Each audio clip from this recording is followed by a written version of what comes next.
menjadi seorang koruptor sebagai pertanggungjawaban moral. Saya mau minta klarifikasi, ini tanggung jawab siapa? Bapak malu nggak sih? Apakah saya dengar permintaan maaf yang benar seolah-olah menjadi korban?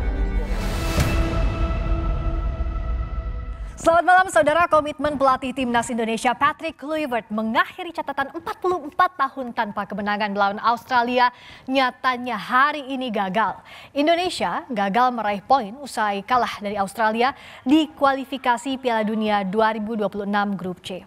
Malam ini Rossi hadir bersama saya Friska Clarissa dan kami mengundang Firzi Idris, wartawan olahraga kompas.com, Herman Syah, mantan kiper timnas Indonesia era 1980-an, Akmal Marhali, pengamat sepak bola, David Nurbianto, komika. Selamat malam, Abang, Mas, Bapak.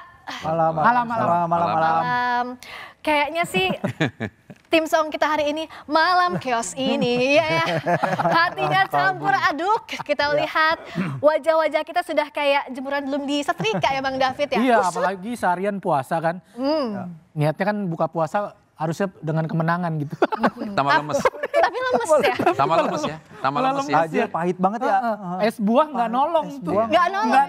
Pahitnya masih kerasa banget tuh. Masih berasa. Gimana nih Bang David yang dilihat dari permainan tadi ya, awalnya kita semangat banget ya, punya asa. Balik lagi yang namanya fans kan ekspektasinya selalu di luar kontrol ya. Terlalu tinggi, euforia berlebih. Apalagi di menit-menit awal, 10 menit pertama. Kita kelihatan kayak kita yang tuan rumah tuh. Ya nggak? Nyerang mulu, main setengah lapangan, pemain Australia kayak dikunci. Tapi begitu penalti gagal, semuanya buyar. Nah, itu kan sebenarnya waktu penalti gagalnya Kevin Dix tuh masih ada harapan ya, kita masih bisa nyerang gitu, masih ada sedikit harapan. Tapi iya, ya, kalau ball possession sih tetap menguasai ya, tapi kan kita kelihatan buntu aja gitu, kelihatan kita opor-oporan bola, nggak jelas niatnya mau kemana, ujungnya mau gimana gitu. Buntu kan, Buntu, ya. Kebuntuan itu terjadi justru di babak pertama, bener nggak? Iya nggak sih Fer, kalau kita lihat ya sebenarnya apakah Kluivert ini terlalu percaya diri dengan bermain menyerang, terbuka, akhirnya ada peluang untuk diserang balik, ya selesai kita. Ya, Coach Patrick emang bicara seperti itu ya Friska di konferensi pers setelah laga tadi ya, dia bilang memang kecewa dengan hasil yang didapat, tapi kalau kita melihat 10-15 menit pertama laga, timnas berani menyerang, timnas berani ofensif, berani pressing, dan itu terbukti di mana kita bisa memenangkan penalti itu sesuai skenario. Tapi Kevin Dix kemudian yang kita tahu sangat-sangat bisa dependable sekali di titik penalti ya. Dia mengambil 13 penalti musim ini, hanya sekali dia gagal sebelum ini. Dan ini hanyalah kegagalan penalti keduanya sepanjang karir dia sebenarnya. Tapi kenapa harus sekarang? Kenapa harus sekarang gitu dia? Pastinya dia merasakan ya, different kind of pressure bermain bagi timnas Indonesia dibandingkan bermain dengan FC Copenhagen dengan segala hormat terhadap kompetisi yang telah dilewati FC Copenhagen, tapi kenyataannya begitu. Dan Coach Patrick menariknya memang bilang setelah laga itu kami tetap berjuang seperti singa, they fight like lions, tapi ada sesuatu yang berubah di kepala para pemain, terutama setelah kebobolan 2 gol cepat itu. 2 gol cepat kebobolan dan kemudian jadi 3, jadi 4, dan ini yang membuat permainan tidak sesuai skenario diterapkan. Dan dia kembali lagi bilang what if ya, seandainya gol itu masuk, dia akan bilang laga akan berbeda, tapi itu udah terjadi. Terlepas dari itu gol apa tidak, benar kata Bang David tadi, permainan timnas ini kayak 11 orang yang baru saling mengenal satu sama lain gitu. Lihat kesolidan permainan, defensive shape, structure-nya bagaimana. Ya kurang bonding ya. Iya, kurang bonding mungkin karena mereka memang baru datang lengkap sekali itu baru kemarin tanggal 18 malam ya, 19 basically the whole day. Itu hanya satu-satunya hari di mana mereka bisa ngumpul bersama. Tapi itu dia, ketika di beberapa, saya juga sempat mengatakan lebih baik mereka mempertahankan status quo karena pemain-pemain udah tahu apa yang diinginkan. Tapi sekarang Patrick ingin memainkan sepak bola yang lebih ofensif, lebih menyerang. It's a gamble by him. Dia gamble, berani melakukan itu, dia berani memilih strategi itu walaupun dia tahu waktu ngumpulnya sangat sedikit. Dan ya tetap Garuda harus menerima hasil ini, dan bagi saya sih tetap semangat pasukan timnas Indonesia. Ya, mudah-mudahan tetap semangat. Kita lihat dulu nih peluang kita sebenarnya dalam ada tadi penaltinya Kevin Dix yang kata Mas Firzi tadi sebenarnya cuma sekali gagal, sekalinya lagi di sini. Karirnya. Nah, Coach Herman Syah kalau lihat dari sisinya kiper nih ya, lihat tadi posisinya Kevin Dix itu gimana sih? Sebenarnya yang terjadi kalau Kevin Dix ini kan tim nasional. Mungkin tadi dibilang Bung siapa? Rizky. Mungkin itu waktu dia masukin penalti itu mungkin klub ya. Klub ya, betul. Tim nasional ini beda. Apa yang bedanya? Beban dia pasti berat. Ya, pertama itu. Keduanya pada saat tendangan penalti tadi itu kayak ada dirubah sedikit. Karena pada saat dia taruh bola, dia fokus ke kiper. Pada saat dia nendang, tujuan dia memang ke situ. Cuman begitu pas kiper tahu, dia arahkan sedikit lebih jauh ke jangkauan kiper, akhirnya kena tiang gawang. Oh, karena di-push menghindari kiper. Ya. Tendangannya lebih kenceng lagi. Jadi sebetulnya udah kiper sudah ngelihat itu, arahnya ke situ kan. Cuman ini Kevin Dix nih mungkin dia mau lebih tajam lagi, dia lebih kenceng lagi, ternyata tidak masuk. Ya, mungkin nambahin dikit ya soal Matty Ryan, karena dia pasti kenal Matty Ryan, mereka berdua main di kompetisi Eropa. Matty Ryan musim ini emang main bagus sekali bagi klubnya RC Lens di Prancis. Dia beberapa waktu lalu jadi man of the match dalam pertandingan penting lawan Lyon dan juga lawan Marseille di Liga Prancis. Jadi mungkin itu main ke pemikiran dia. Kiper yang sangat luar biasa yang sebelumnya juga menahan tandukannya si Jai Ejes, yang mungkin itu juga bermain ke pikiran Dix. Mungkin saya harus sedikit ngelebar, akhirnya terlalu wide. Dan juga Mbak, kiper Australia dari jam terbang pengalamannya lebih luar banyak. Biasa, ya. Di Piala Dunia 2022 juga kan dia salah satu yang punya peran besar untuk Australia. Dia dari wawasan dia sebagai kiper pengalaman, dia membaca situasinya dia lebih cool ya. Dan Matty Ryan tuh saat menghalau beberapa kesempatan timnas, itu lebih tenang ya Firzi ya, kalau kita lihat saat membaca kemana gerakannya timnas. Ya, jadi tadi sambil nonton saya juga sambil WhatsAppan sama teman saya yang jurnalis di Australia, emang dia bilang kalau mempertahankan keunggulan kami ini bagus gitu. Tim Australia ini bagus dalam bermain low block dan mencoba menghalangi lawan mencetak gol. Masalahnya dia juga bilang, oke, kita bagus bertahan, tapi kalian juga kurang menguji tahanan kami. Rotationnya kurang, passingnya kurang, vision of the ball movementnya nggak kelihatan. Benar, tadi ada beberapa salah operan juga, positioning pemain juga jadi pertanyaan. Jadi kombinasi antara itu, punya kiper yang sangat solid, dependable, kapten yang udah bermain di Italia, bermain di Inggris, bermain di Prancis, sekarang ditambah dengan kombinasi penyerangan kita yang mungkin dalam laga ini masih bisa lebih baik lagi, menciptakan situasi yang kayak tadi. Akhirnya. Dan keduanya Australia dia main lebih tenang.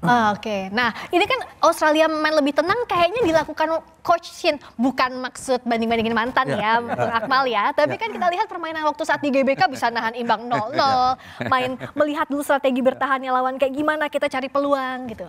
Ya, yang pertama ini bukan Lailatul Qadar buat Patrick Kluivert, tapi ini nightmare buat Patrick Kluivert karena sepanjang sejarah dia jadi pelatih, debut tidak pernah kalah, baru kali ini kalah pertama kali. Itu yang pertama. Yang kedua, Friska, ada 4 hal yang tidak bisa diprediksi manusia.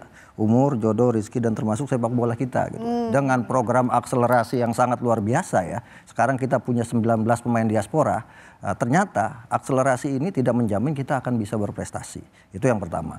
Yang kedua, sebenarnya momentum yang didapat kita adalah hampir sama ketika Piala Asia U23 kemarin. Ketika itu Australia dapat penalti yang kemudian ditahan oleh Hernando Ari. Setelah itu kepercayaan diri yang muncul adalah Indonesia yang mampu menahan penaltinya dari Australia dan akhirnya kita menang. Artinya sekarang keuntungan itu didapatkan Australia. Kita dapat penalti, sayang Kevin Dix tidak bisa memaksimalkan penalti yang diberikan. Dan yang menarik adalah Kevin Dix juga menjadi penyebab penalti berikutnya yang didapat oleh Australia dan Australia bisa mencetak gol. Dari situ kemudian saya lihat mental para pemain akhirnya agak sedikit lengah dan babak pertama kita kalah langsung 0-3 dan ini berat. Hanya Liverpool yang bisa melakukan dan menyusul ketinggalan 0-3 menjadi 3-3 gitu. Dan saya melihat ada beberapa perubahan yang dilakukan oleh Patrick Kluivert ini yang sangat progresif ya. Dia main pakai 4 back pertama gitu kan. Yang menurut saya ini ada sesuatu yang yang baru justru untuk mayoritas pemain. Baru tapi salah strategi nggak Kluivert? Ya menurut saya ini adalah sebuah terobosan yang dia ingin lakukan sebagai sebuah perubahan karena gaya total football yang ingin dia mainkan. Emang resiko total football itu adalah main indah tapi kemudian akhirnya gagal menang dan tapi itu kalau kita sabar kan 1 poin aja, draw aja. Nah itu yang kita harapkan kan seperti itu. Karena kalau bicara misalnya kita bicara statistik, kita unggul 60% berbanding 40%. Akurasi operan kita unggul dibanding Australia. Kita 86%, Australia 81%. Passing kita lebih banyak dari Australia. Kita 518, Australia cuma 324. Bahkan peluang kita lebih banyak dari Australia. Kita punya 11 peluang tapi hanya 4 on target, 1 jadi gol. Australia punya 9 peluang, 7 on target, 5 jadi gol. Nah ini menggambarkan bahwa mentalitas itu masih milik Australia. Bagaimanapun Australia adalah langganan Piala Dunia. Dan ini yang kita lupakan sebagai penggemar sepak bola, bahwa kita dengan program akselerasi menghadirkan pemain diaspora, kita bisa menaklukkan dunia dengan mudah. Dan ini sebenarnya bagian dari evaluasi kita kepada PSSI juga, bahwa tidak mudah untuk mencapai sesuatu dengan cara yang instan. Itu yang pertama yang ingin saya ingatkan. Yang kedua adalah bahwa apa yang kita hasilkan hari ini ya itu bagian dari misteri sepak bola yang kemudian harus kita terima. Dan saya bilang tadi bukan Lailatul Qadar buat Patrick Kluivert. Tapi belum tentu juga misalnya di bawah Sintayong kita bisa menang atau bisa seri, walaupun di GBK kita main bisa menahan imbang Australia ketika tapi itu. Tapi strategi Kluivert coba-coba nggak sih di debut ini? Ya itu kan filosofi bermainnya dia pasti berbeda dengan apa yang dilakukan oleh oleh Sintayong. Saya bahkan beberapa kesempatan ketika pergantian pelatih dari Sintayong kepada Kluivert, saya katakan dengan kaidah-kaidahnya Pak Erick Thohir yang orang laks pada MNU, saya bilang al-muhafazu ala salafi sholih wal akhzu bil jadidil asla sumal asla al islam wal asla sumal asla. Pertahankan yang bagus dari peninggalan lama, kemudian lakukan perubahan progresif untuk penyempurnaan dari target yang ingin dicapaikan. Apa yang ingin saya katakan, bahwa Sintayong punya pertahanan yang bagus dan harusnya itu dipertahankan. Nah ketika kita di babak kedua main pakai 3 back dengan masukkan Rizky Ridho, itu permainan lebih kelihatan. Saya ngelihat justru faktor ya, dalam tanda kutip, faktor salah satunya Kevin Dick main tidak bagus. Kemudian juga Messilger ketika gol kedua terjadi itu hampir sama ketika kita kalah sama Cina dengan sebab Messilger juga ketika itu gitu kan. Artinya ini pemain paling mahal kita loh gitu kan. Ternyata tidak juga bisa kemudian menjamin pertahanan kita menjadi lebih kokoh. Gol kedua, gol ke-4, ke-5 kan itu semua bola tendangan sudut yang kemudian tidak diantisipasi dengan baik. Artinya ada kelengahan di situ. Saya melihat ada beberapa pemain yang off day. Salah satunya Nathan Choaon misalnya. Ada gol yang kedua kalau tidak salah, ketiga ya. Ketika kemudian bola ditendang, membentur, bola tendang, ada Nathan Choaon di sini tapi nggak bergerak sama sekali gitu kan. Nah, kayak kalau Bung Akmal tidak mau bilang ini strateginya tepat atau tidak tepat, tapi itu filosofinya Kluivert. Tapi kalau dari Bang David, lihatnya apakah memang ada salah strategi Kluivert di debutnya ini? Bukan salah strategi, ya tadi kalau yang namanya pelatih baru kan pasti mencoba semua komposisi ya. Cuma ya ketempuannya di komposisi yang pertama dicoba ada di pertandingan yang sangat penting. Pertandingan yang harusnya kita dapat poin minimal seri. Untuk biar bebannya nggak berat. Betul, untuk menjaga motivasi pemain, menjaga motivasi supporter juga. Kalau kayak gini kan supporter jadi kayak lesu, lemah. Dan gini juga Priska. Setiap pertandingan pertama itu all beginning kata orang is difficult. Dan Sintayong mengalami itu juga. Sintayong ketika debut juga kalah. 25 Mei 2021 saya ingat banget Sintayong kalah 2-3 dari Afghanistan. Luar biasa memorinya Bung Akmal ini ya. Artinya apa? Artinya kemungkinan menang kalah untuk seorang pelatih baru itu akan terjadi. Yang memang lebih menguntungkan adalah Toni Popovic. Ketika menggantikan Graham Arnold, dia langsung debut dan menang lawan Cina 3-1 di kandang lagi. Di kandang gitu ya. Nah kan ini yang berat buat kita adalah kita main di luar kandang. Sebenarnya ada filosofi Sintayong yang realistis menurut saya.